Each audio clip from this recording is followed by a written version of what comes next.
everybody. So this is somewhat a serious word. Well, not really a serious word, but just a word of like caution, especially with the times that we're in. I heard this word probably 3 or 4 times from separate different pastors on YouTube, like a pastor on a prophet on YouTube, a pastor that I went to that's a whole separate church from my home church. And then God led me to Ezekiel, and he led me to what's the other prophet? Jeremiah.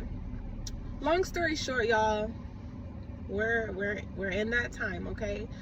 I wouldn't necessarily, I don't know, nobody knows. You know, God says at the end times is gonna come like Jesus is gonna come like a thief in the night, you know what I'm saying? So I don't know about the end times and all that stuff. We're close, but that's not what I'm talking about.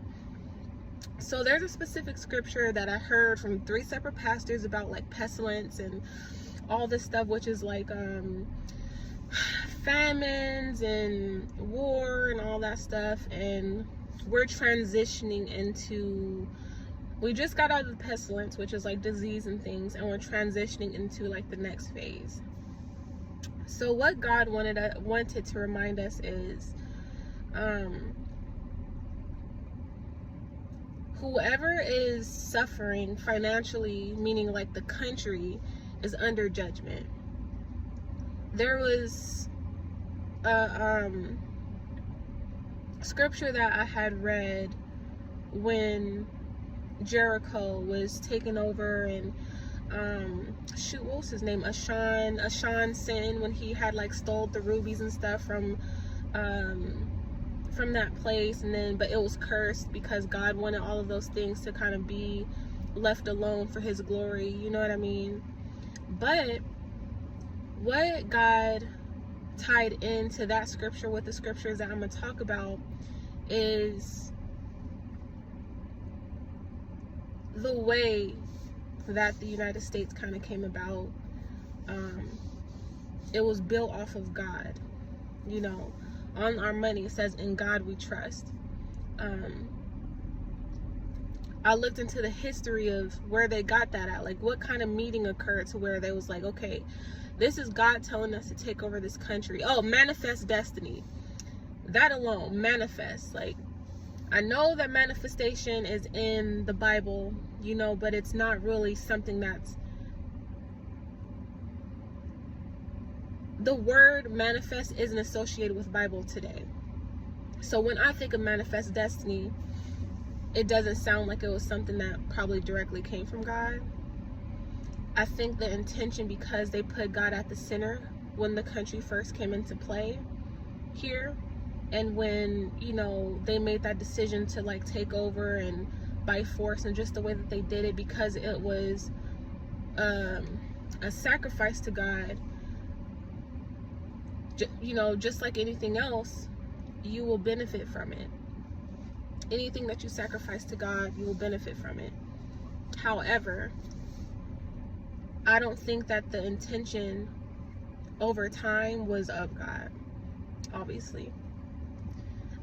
The way the bloodshed, you know, the history that what occurred in this country and things, on top of the way that everything panned out today. I'm not gonna go too deep into it because only God can judge, but there's things that don't align with "In God we trust." There's things that don't align with scripture. There's things that don't align with God's principles and his ways and things. And we're under judgment as his people. So with Ezekiel and Jeremiah, they were prophets, and they were both instructed to go to God's people and to give them messages and words pertaining to what's to come, because they were so wicked. So in Ezekiel, I didn't read them all. He just, you know, he really just highlighted the same exact theme in both of those scriptures. Maybe later I'll read the rest, but what I noticed in both is that God's people were doing the wrong thing, and they were going under judgment, and this was going to affect everybody. Men, women, children, lives, a lot of them. And so what he pointed out to me is that these people were, idolizing things. People were bowing down to the sun, worshiping the sun. People were forgetting about him. People forgot about God's power because they were so comfortable for so long. They needed something to praise, and God got lost in translation. So God is a jealous God. You know, that's scripture, that's biblical. So what God does is, and what's interesting too, in Ezekiel, he said, I want you to tell these things to my people. They're going to shun you. They're not going to accept this because they're my people. He said, because if they weren't my people, the people that aren't my people will listen to you before my people listen to you. They're what's the word that he uses? I think he said hard and hard or hard-headed or something like that. You know, they're very stubborn and stuck in their ways. And yeah, so I think with what's to come, especially with the fact that we under judgment because of the things that has occurred, and that we lost God and we forgot about him and forgot about the principles and things. That's the point and the reasoning to the transition that we're going in. And whatever happens, you know, is a result of the disobedience of his people.